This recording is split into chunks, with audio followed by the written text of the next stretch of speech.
नमस्कार, मी कल्याणी स्वागत करत आहे तुम्हा सर्वांचं आपल्या नवीन एका व्लॉगमध्ये।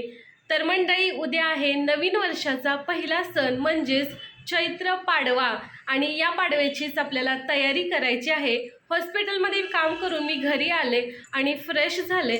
मला ना केस धुवायचे होते, त्यामुळे मी आज आंघोळच केली। नितूने पण सकाळपासून आंघोळ केली नव्हती, त्यामुळे तिला पण आंघोळ घातली।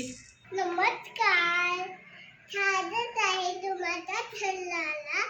आज बाबा माझे जिमला गेले। आज बाबा माझ्यासोबत किटकॅट नाही आणणार, कल्याणी माझ्यासोबत किटकॅट आणणारे। बर नितूने पण घरातले अपडेट दिलेले आहेत। तिचे बाबा गेलेले आहेत जिमला। नितूची आजी घरी नाही, त्यामुळे मला जिमला जाता येत नाहीये। मी नितू सोबत घरी आहे आणि आज त्या घरी नाहीये, तर घरातला पसारा दाखवते तुम्हाला। हे बघा, हॉलमध्ये सगळीकडे असा पसारा पडलेला आहे। आता आपल्याला हे अगोदर आवरायचं आहे, त्यानंतर आपल्याला गुढीपाडव्याची तयारी करायची आहे। चालेल? झालं? ई, तू तोंडात काय पकडले का? छी घाणेरडी, चल तोंड धुवायला। आज सकाळच्या गडबडीत मला देवपूजाच करायचं झालं नव्हतं। नीतू आता म्हणाली आई देवाला दिवा लाव, आणि ती स्वतः देवपूजा करायला बसलेत। मी तिला म्हटलं पण नाही की पूजा केली नाही, काही नाही, ती स्वतःच करायला लागले। बाहेरून येताना मी ही झेंडूची फुलं घेऊन आले, कडुनिंबाचा पाला आणलेला आहे। तर आता आपल्याला झेंडूचा हार बनवायचा आहे। गुढीसाठी मी हा छोटासा हार बनवलेला आहे। आता हार, फुलं सर्व काही फ्रीजमध्ये ठेवून देते। गुढीला नेसवण्यासाठी मी ही साडी काढलेली आहे। गुढीला नेहमी नवीन वस्त्र नेसवायचं असतं, ज्याचा ब्लाऊज पीस देखील कापलेला नाही, अशी साडी आपल्याला नेसवायची असते। तर ही माझ्याकडची साडी जी आहे ती ब्लाऊज पीस सहित आहे, तर मी ही काढलेली आहे। आत्ताच मी घरातलं सगळीकडचं झाडून घेतलं। आता मला फरशी पुसायची आहे। किचनमधली फरशी पुसून घेतली। रात्रीचे 8:30 वाजलेत, अजूनही माझं फरशी पुसायचंच काम चालू आहे। आता मला ना बाहेरची फरशी पुसायची आहे, दरवाजा जरा पुसून वगैरे घ्यायचा आहे, ही कामं राहिल्यात आणि स्वयंपाक करायचं आहे। तोपर्यंत ना माझं डोकं पण दुखायला लागलं आहे। आज मी हॉस्पिटलमध्ये ब्रेड पॅटीस खाल्लं होतं। हॉस्पिटलच्या कॅन्टीनमध्ये खाल्लं ना की लगेचच डोकं दुखायला सुरुवात होते। माझा आता हा नेहमीचा अनुभव झाला आहे। एखाद्या वेळी आपण डबा नेला नाही वगैरे किंवा भूक लागली तर काही खाल्लं ना की लगेच घरी आलं की डोकं दुखायला सुरुवात होते। आणि इकडे बघा, तुझा काहीतरी वेगळाच खेळ चालू आहे। इकडे माझी साडी तिने कपाटातून काढून टाकले, तिला साडी नेसायची होती, आता तिला बॅगेवर बसायचं आहे। काय चाललंय बाळा?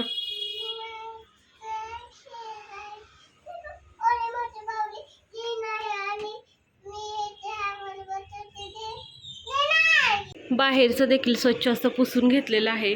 गुढी उभारण्यासाठी दरवाजा देखील पुसून घेतलेला आहे, बाहेरचं पुसलेलं आहे। गुढीसाठी लागणारी काठी पण काढलेली आहे, ही देखील मी स्वच्छ पुसून ठेवलेली आहे। त्या ठिकाणी मी लावलेली आहे कपड्यांची मशीन, काही वेळात कपडे पण धुवून निघतील। रात्रीचे 9 वाजलेले आहेत। चला आता किचनमध्ये जाऊया आणि स्वयंपाक बनवूया। जेवणासाठी मेथीचं थालीपीठ बनवलेलं आहे। बनवलेला भात शिल्लक राहिला होता, तो फोडणीला टाकलेला आहे। बाहेर नितूचं रडणं चाललंय मोबाईलसाठी।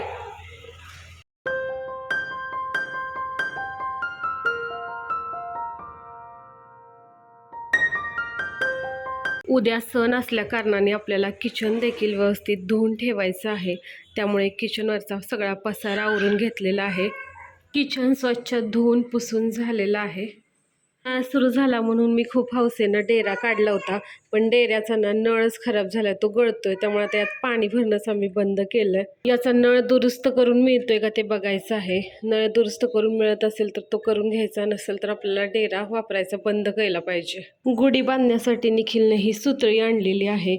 उद्या सकाळी लवकर मुहूर्त आहे गुढी उभारण्याचा, त्यामुळे सगळी तयारी आम्ही आत्ताच करून ठेवली। पांढऱ्या आणि गुलाबी रंगाच्या घाटी आणलेल्या आहेत, 2 माळा आणल्यात घाटीच्या पण निखिलने। रात्रीचे 11 वाजलेत तरीही अजून माझी कामं संपलेली नाही आहेत। आत्ता मला एक काम आठवलं, मशीनमध्ये कपडे लावले होते, मशीन बंद होऊन बराच वेळ झाला, तर ती कपडे मला सुकत घालायचे। रात्रीचे 11 वाजलेले आहेत, अजून माझी कामं संपली नाहीत। मला असं वाटतं की कामं हे खरं कधी संपतच नाही आहेत। मगाशीच आवरलेलं घर आता कसं झालं ते बघा। हे बघा, काही वेळापूर्वीच मी इकडं सगळं आवरून ठेवलं होतं, पण आता परत इथे पसारा पडला। रात्रीचे 11:30 झालेले आहेत। फायनली आता आपण या व्लॉगचं करूया एंडिंग। आणि आता आपल्याला उद्या सकाळी लवकर उठायचं आहे आणि गुढीची पूजा करायची आहे, गुढी उभारायची आहे. तर तुम्हा सर्वांना नवीन वर्षाच्या आणि गुढीपाडव्याच्या खूप खूप शुभेच्छा. चला तर मग बाय, गुड नाईट सर्वांना. उद्या पुन्हा भेटूया नवीन एका व्लॉगमध्ये. हा व्लॉग तुम्हाला कसा वाटला हे कमेंट बॉक्समध्ये नक्की कळवा. जर तुम्ही आपल्या चॅनलवर नवीन असाल तर चॅनलला सबस्क्राईब करा, व्हिडिओला लाईक करा, आपले व्हिडिओ जास्तीत जास्त शेअर करा. बाय, गुड नाईट सर्वांना.